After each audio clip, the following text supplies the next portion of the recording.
미국과 이란이 종전을 위한 한쪽 자리 양해각서 MOU 체결에 근접했다. MOU에는 이란의 핵농축 일시 중단과 호르무즈 개방 방안 등 14가지가 포함됐다는 미국 악시오스의 보도입니다. 트럼프 대통령은 다음 주 미중 정상회담 전에 협상이 마무리될 수 있다며 이란 내 농축 우라늄은 미국이 가져올 거라고 자신감을 내비쳤습니다. 하지만 이란은 가짜 악시오스 작전이라며 미국의 과도한 요구가 외교를 어렵게 하고 있다고 깎아내렸는데요. 종전 전망 여전히 제자리 걸음인 걸까요? 관련 영상 보고 대담 시작합니다. 트럼프 대통령은 지난 24시간 동안 좋은 대화가 있었다며 이란과 합의할 가능성이 매우 크다고 말했습니다. No, they want to make a deal badly, and we'll see if we get there. We've had very good talks over the last 24 hours, and it's very possible that we'll make a deal. Yeah. 다음 주 14일 미중 정상회담 이전에 협상이 타결될 수 있다고 말했습니다. Hi, Mr. President. Can you tell us what you think about the extracting the uranium from Iran? We're going to get it. We're going to get it. We're going to get it. We're going to get it. What the president would prefer is a deal on all the key topics that have to be addressed, a full opening of the straits. 미국 온라인 매체 악시오스는 미국과 이란이 14개 항목을 담은 양해각서 체결에 가까워졌다고 보도했습니다.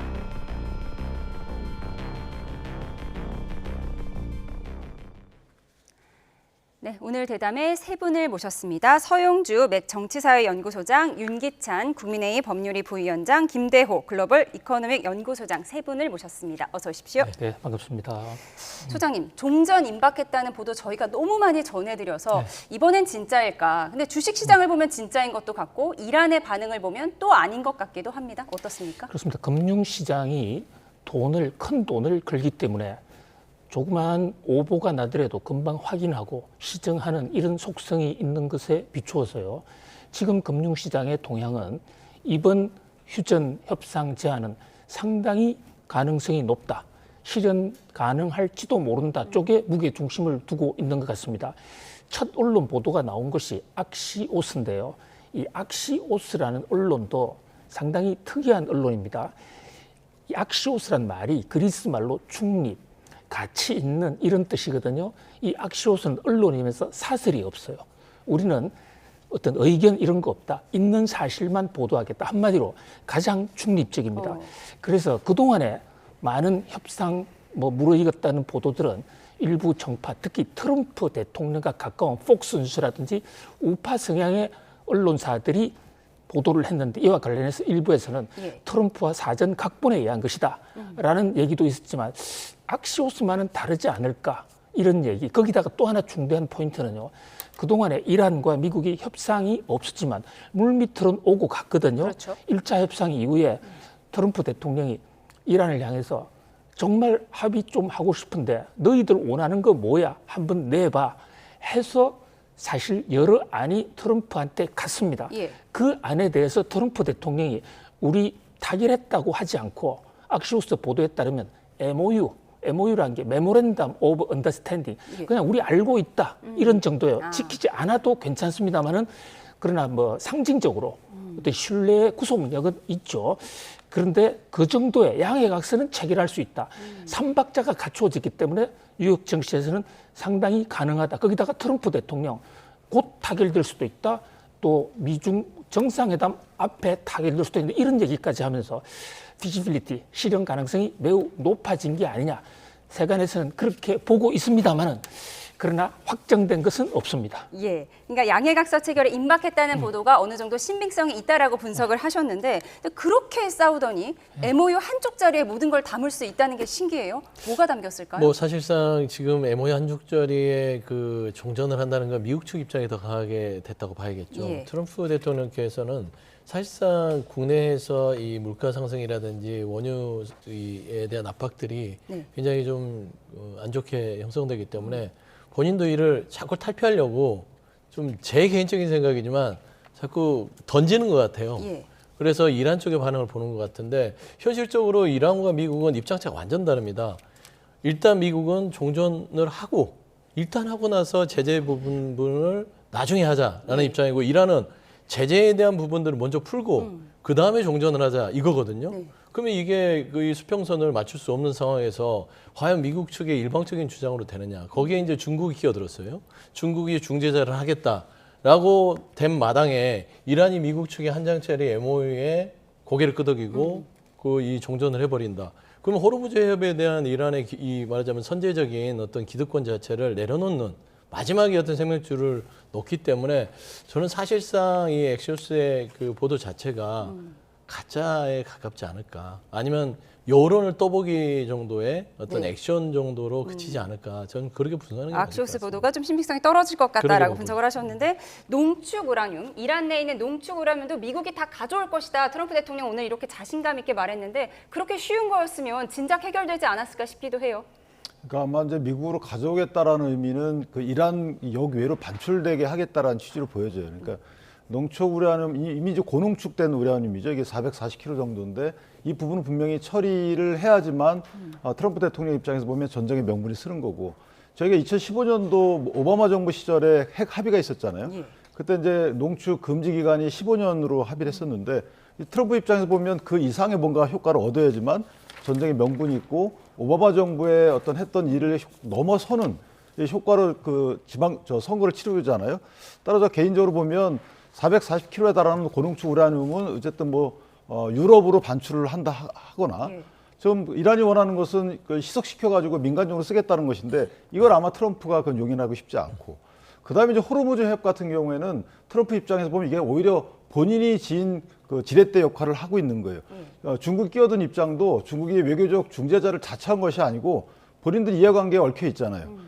본인들도 걸프고로부터 원유를 수입해 와야 되는데 역봉쇄를 하고 나니까 이게 안 되는 거죠. 따라서 개인적으로 보면 합의의 휴전의 틀은 다 형성이 돼 있다. 이란 같은 경우에도 만약에 그 호르무즈 해협이 개방이 안 되면 오히려 자신들이 경제적 굉장히 어려워요. 이미.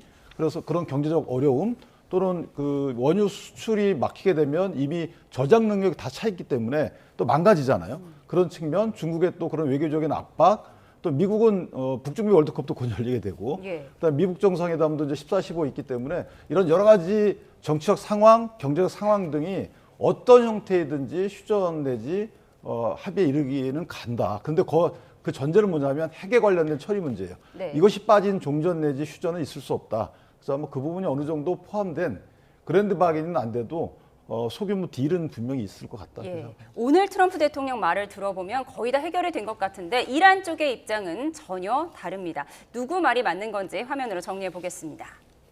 네, 페제시키안 이란 대통령은 미국의 과도한 요구와 틀을 지키지 않는 태도가 외교를 더욱 복잡하게 만들고 있다고 말했습니다. 미국과 두 차례 협상 진행 중에 군사 공격을 받았다며 등에 칼을 꽂히는 행위를 경험했다는 겁니다. 이란 협사당 대표인 갈리바프 의장은 종전 합의가 임박했다는 건 미군의 여론전이라며 가짜 악시오스 작전이라고 비판했고 이란 혁명수비대와 밀접한 타스님 통신은 농축 우라늄의 해외 반출은 불가능한 일이라고 선을 그었는데요. 이란 전쟁을 과거 다른 전쟁에 비해 매우 빨리 끝냈다고 주장해온 트럼프 대통령, 오늘도 SNS에 이란 전쟁을 excursion, 여행이라고 표현하며 6주일밖에 안 걸렸다고 강조했습니다. 과거에도 비슷한 말을 했는데 들어보시죠. We took a little bit of a journey, a little bit of an excursion. I want to start off by saying we're in our great vice presidents right here, and we're in a I call it a skirmish. 네, 트럼프 대통령이 나를 믿어봐 작전이 실패하니까 가짜 악시오스 작전을 갖고 나왔다는 게 이란 측의 주장이에요. 네, 지금 미국과 이란의 주장 실제로 서로가 극명하게 대치하고 있는 상태이기도 하고 또 협상 과정에서 전략 전술적인 차원에서도 진실을 얘기할 필요가 없다. 그런 면에서 우리가 트럼프 대통령의 얘기든 또 페제시키안 이란 대통령의 얘기든 그것을 액면 그대로 믿을 필요는 없을 것 같습니다. 그런데 지금 악시오스 보도가 다른 보도하고 상당히 다른 게요. 예. 자, 지금 트럼프 대통령의 지금 전쟁 권한법에 따른 데드라인이 사실상 이게 60일이 지났거든요. 그렇죠. 그리고 경제적으로도 조금 더 이어지면 유가는 더 오르고 또 국민들의 지지율 반등시키기가 무지하게 어렵다. 그래서 이번에 전쟁을 끝내려고 한다. 그런 의지가 확실한 것 같고요. 그 명분으로 MOU만 체결해 주면 MOU라는 게 결론 내는 게 아니거든요. 한 페이지라는 게 그만큼 내용이 적다는 얘기입니다. 그런데 자세히 14개 내용을 보더라도요. 농축 우라늄을 반출하겠다라는 그런 단어 없습니다. 그러니까 핵 농축 일시 중단하고 이란 제재 해제하고 호르무즈 봉쇄 해제하고 원론적인 얘기만 쭉 언급한 거거든요. 이 정도는 양측이 충분히 합의할 수 있다고 봐요. 그러니까 MOU상의 14개항. 그런 다음에 이제 협상을 구체적으로 이어가는데 트럼프 대통령 입장에서는 MOU까지 체결했으니까 이 정도면 됐어. 철군의 명분을 잡는 게 아닌가. 이게 지금 미국의 주류 언론들, 주류 전문가들이 그게 조금 더 무게 중심을 두고 있는 것 같습니다. 그리고 앞으로 협상이 진행됐을 때 그 이후에 MOU 그 이전으로 돌아오지는 못하도록 최소한의 어떤 방어 장치는 중국이 보증한다라는 얘기도 지금 미국 언론에 많이 나오고 있거든요. 그런 미국과 이란, 중국 간의 큰 틀에서 일단 봉합해놓고 그리고 전쟁 스톱하고 핵심적인 농축 우라늄 문제나 경제 제재 이런 문제는 앞으로 좀 더 자세하게 해결을 하자는 쪽으로 지금 방향이 굳어지고 있는 것으로 보여집니다. 그러니까 근본전 해결은 어려우니까 최소한의 MOU 맺어서 면피만 하자. 트럼프의 전략이 이렇다고 설명을 하셨어요. 그러면서 트럼프 대통령 보면 이 이란 전쟁을 소규모 충돌, 뭐 스커미시, 익스커션, 여행, 여정 이렇게 표현했어요. 이게 약간 평가절하하는 것 같기도 하고요. 어떤 전략이라고 보세요? 그러니까 뭐 사실상 이 전쟁을 끝내자라고 하면서 그 끝내자는 당사자인 미국, 특히 공격을 먼저 했잖아요. 일단은 이란은 두들겨 맞았습니다. 두들겨 맞은 사람에게 할 소리는 아니죠. 가볍게나 여행 갔는데 이제 곧 끝낼 거야. 그러니까 너희들 내 여행을 끝낼 테니까 이제 그렇게 알고 있어. 통보잖아요. 이건 사실상 MOU를 맺었다 하더라도 양국 간에 있어서의 중재할 수 있는 발언은 아닌 것 같아요. 감정선을 건드는 거죠. 그렇기 때문에 이란 측에서도 이 부분은 믿을 수 없다. 이 부분은 여론전을 하는 가짜 엑시오스 작전이라고 할 수밖에 없는 것이고, 저는 이란과 미국 간에 있어서의 끊임없는 어떤 종전에 대한 그 입장들을 혼선을 자꾸 하는 와중에서도 저는 그 이란과 이 미국이 서로 전략이 달라서 그런다 하지만 저는 주목하는 바는 중국의 개입이에요. 이건 중재자가 아니라 이제는 그 옆에서 뭐를 하려고 그러냐면 본인이 후원자가 되겠다는 겁니다. 이 중동 질서의 재편에 있어서 미국에게 호르무즈 해협의 해상 패권을 뺏기는 것들은 중국이 이란과 미국과의 관계뿐만 아니라 중국이 이 중동 질서에 있어서 미국에게 패권을 뺏기는 영향이 되기 때문에 이제는 이란 뒤에 내가 있을 테니까 당신들 적정선의 협의사항이 아니면 하지 마라는 어떤 얘기들이 있을 수 있어요. 그렇기 때문에 이란과 중국이 지금 대화를 하고 만나고 있는 상황이라서 중국이 나선 상황에서 미국 트럼프의 저런 발언들이 가벼운 여행으로 끝날 것 같지는 않아요. 말씀하신 것처럼 이번 전쟁 국면에서 중국의 역할에 주목되고 있습니다. 미중 정상회담을 불과 일주일가량 앞두고 이란 외무장관이 베이징으로 날아갔습니다. 어떤 이야기가 오갔는지 확인해 보시죠. 이란 외무장관이 중국의 초청에 응해 베이징을 찾았습니다. 미국 트럼프 대통령의 방중계기 담판을 앞둔 시점에 이루어진 것이기도 합니다. 我们认为全面止战刻不容缓，重启战端更不可取，坚持谈判尤为重要。 از مواضع چین بسیار قدردانی می‌کنیم. ایرانی برای خاتمه این جنگ آغاز شده. چینی ما هم اعتقاد دارن که ایران بعد از جنگ متفاوت از ایران قبل از جنگ هست و یک ارتقاء وضعیت بین‌المللی پیدا کرده. 뒷배인 중국의 설득으로 휴전 협상이 타결된다면 트럼프는 전쟁을 매듭 짓고 방중할 수 있게 됩니다. No, but we have a very good relationship with China. He would like to see this ended off.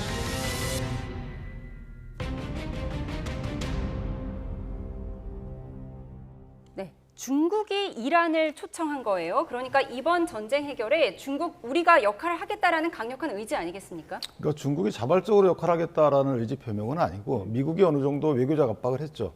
그러니까 미국과 중국은 경제 전쟁 중이잖아요. 관세와 뭐 농산물 수입 문제 갖고 경제 전쟁 중인데 휴전 중입니다. 그 경제 전쟁 휴전 중인 거고 이란과 중국의 경우에 또 갑을 관계가 있어요. 중국이 아무래도 원유 등을 많이 사주는 입장이고 중국이 2023년도에는 중동에서 외교적 능력을 보여준 때가 있습니다. 사우디하고 이란과의 관계 개선을 중국이 외교적 중재를 했죠.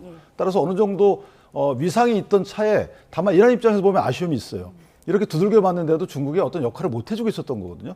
그와 관련된 중국의 종이 호랑이론이 이란 내에서는 있을 겁니다. 다 이런 여러 가지 입장에서 보면 어쨌든 중국은 이번 사태를 매듭짓고 싶어하고 또 미국과의 경제 전쟁에서 어느 정도 지렛대를 행사하고 싶어하기 때문에 이런 미국과 중국과의 경제적 외교적 환경 자체가 휴전을 앞당길 것이다라는 생각이 들고 결국은 미국과 중국의 일전을 하기 전에 이란과의 문제를 해결할 것이다. 다만 이란과의 문제 해결점은 전쟁이 있던 시기 이전으로 돌아가는데 그치지 않고 2015년도의 핵 합의 그 정도 선에서 시작을 하는 것이지 전쟁하기 이전에 돌아간다 그러면 트럼프 입장에서 보면 진손이 없는 거거든요.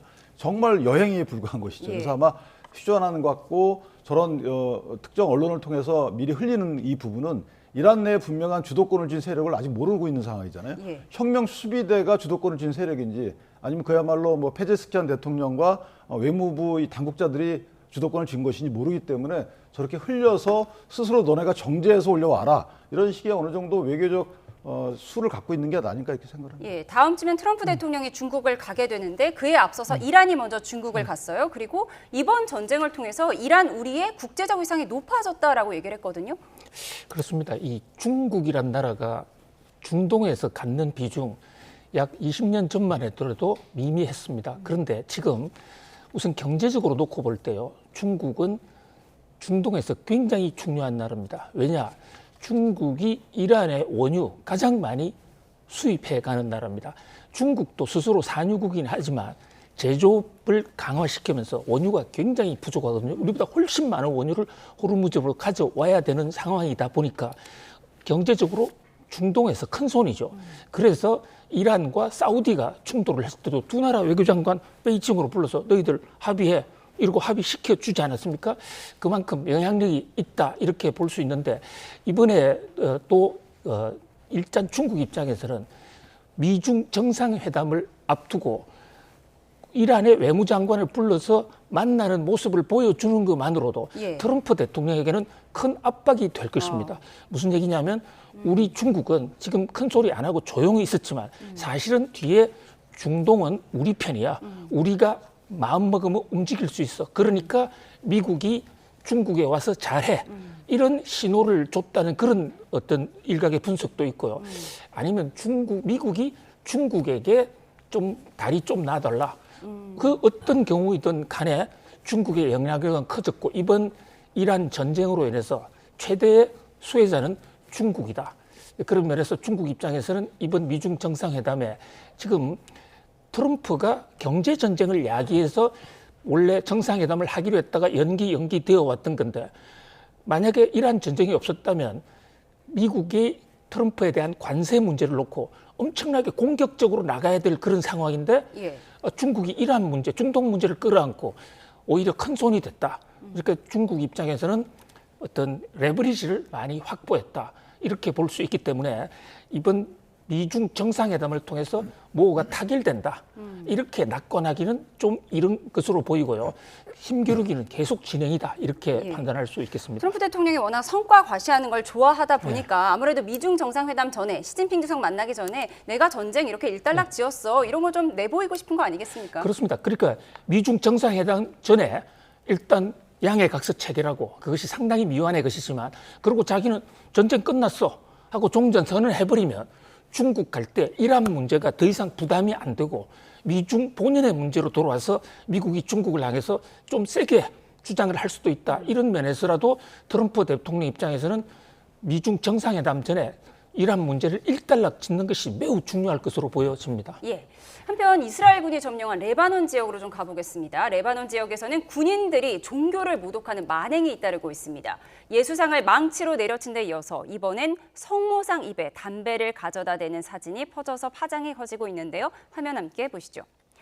담배를 입에 문 이스라엘 군복 차림의 한 남성이 성모 마리아상을 오른팔로 껴안고 왼손으로는 담배를 성모상 입부분에 가져다 대고 있습니다. 성모 마리아가 담배를 피우는 모습을 연출하려는 것으로 보입니다. 해당 사진은 레바논 남부 데벨 마을에서 찍힌 걸로 보도되고 있는데요. 논란이 되자 이스라엘군은 조사 결과에 따라 해당 군인에게 엄중한 징계 처분이 내려질 거라고 밝혔습니다. 신성 모독 논란 이번이 처음이 아니죠. 지난달에는 한 이스라엘 군인이 기독교인이 같은 마을에서 예수상을 망치로 훼손하는 장면이 퍼졌고요. 예루살렘에서 대낮에 프랑스 수녀가 무차별 폭행당하는 영상이 공개되기도 했습니다. 네, 기독교인이 대부분인 레바논 지역에서 최근 이스라엘 군인들이 계속해서 신성 모독을 하고 있어요. 이것도 기싸움이 하나 할 텐데 좀 넘지 말아야 할 선을 넘는 것 같습니다. 그게 이제 전쟁이 가져온 참상 같은 것이죠. 기본적으로 사람이 가져야 될 인격적인 그리고 사회의 어떤 이 기준들을 전쟁이라는 어떤 상황이 다 무너뜨려 버린 겁니다. 저게 보기에도 그렇고 기독교인들이라든지 성모 마리아상을 가지고 신앙을 하는 사람들에게는 굉장히 그거는 신성 모독 이상의 어떤 의미가 있는 것이고 이스라엘도 기독교를 기반으로 한 나라잖아요. 그렇죠. 근데 이런 부분들이 사실 레바논 지대에 있어서 팔레스타인과 이스라엘의 오랜 어떤 기독교 간의 서로 간의 어떤 정통성을 가지고 다투었던 부분들이 전쟁 중에 나타난 게 아닌가. 저런 부분들은 전쟁이라 하더라도 최소한 종교 문제에 있어서는 건들면 되지 않는다. 좀 그런 말씀 좀 드리고 싶습니다. 예, 전쟁이 낳은 참상, 신성 모독까지 짚어봤습니다. 네, 여기서 김대호 소장님 보내드리고요. 저희는 전국 이슈로 이어가겠습니다. 고맙습니다. 네, 6.3 지방선거 이제 27일 남았습니다. 네, 민주당은 국민의힘이 내란 공천을 하고 있다고 비판을 했고요. 국민의힘은 조작기소특검법은 이재명 정부의 독재 톨게이트라고 목소리를 높였습니다. 들어보시죠. 내란의 잔불은 곳곳에서 중동하고 있습니다. 윤 어게인 공천을 통해서 아직까지 내란에 대해서 반성하지 않고 있는 국민의힘의 내란 중요 업무 종사 혐의로 기소된 추경호 대구시장 후보는 되고 극우 세력을 보며 정치하는 이진숙 대구달성 후보, 김태규 울산 남구 후보는 되는데 차라리 일관되게 정진석 실장까지 공천해서 내란 공천 사인방에 대한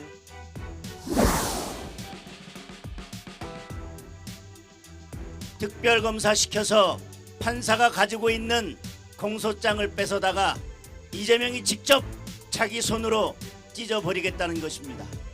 공소 취소는 이재명 범죄의 지우기를 넘어 이재명 독재로 가는 마지막 톨게이트입니다.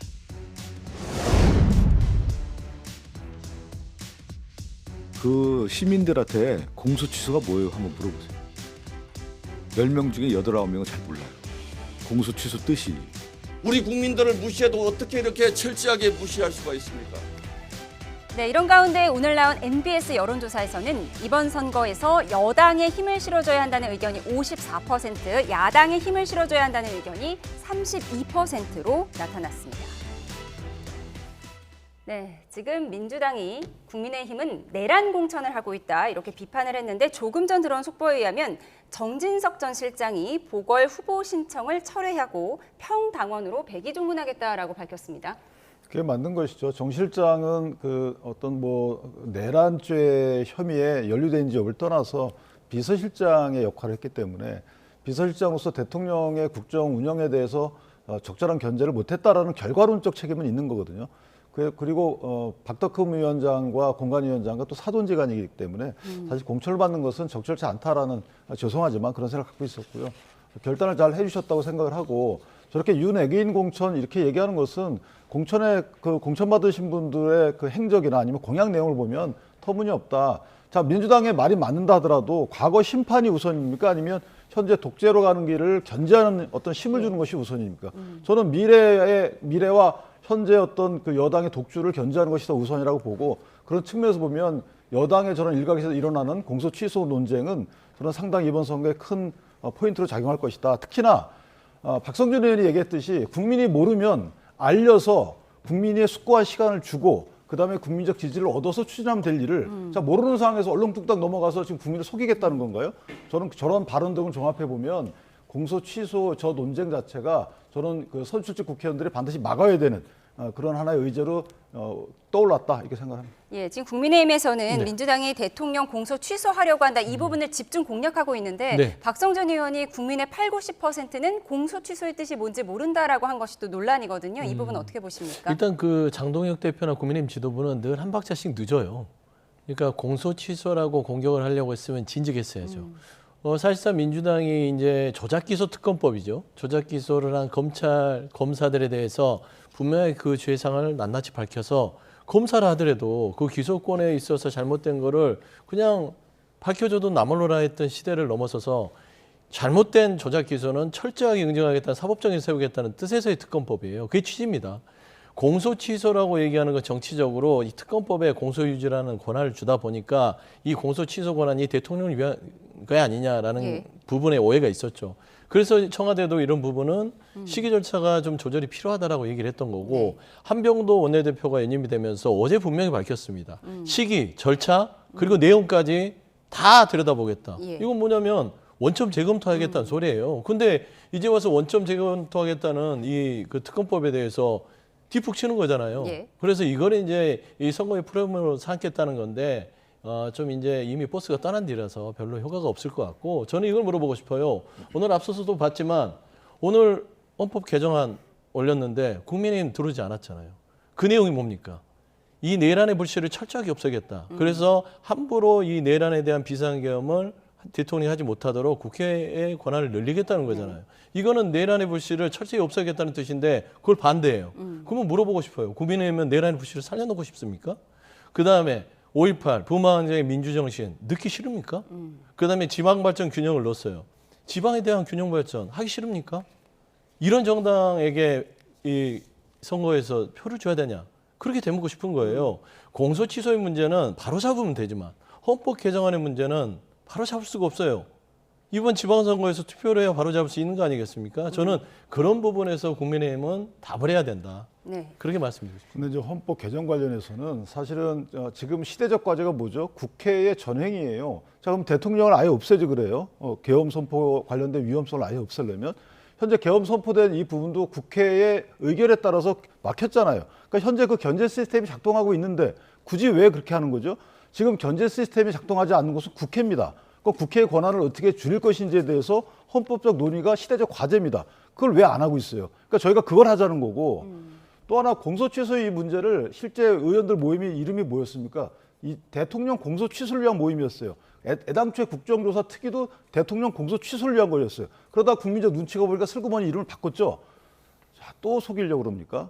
그렇게 하지 말고 솔직하게 국민을 설득하세요. 네, 국민의힘을 향해서 내란 정당이라고 말하는 민주당, 또 민주당을 향해서 대통령 죄 지으려는 독재 정당이라고 말하는 국민의힘 두 당의 입장을 좀 정리를 해봤습니다. 지금까지 서영주 맥정치사회연구소 소장, 윤기찬 국민의힘 법률위 부위원장과 함께했습니다. 고맙습니다.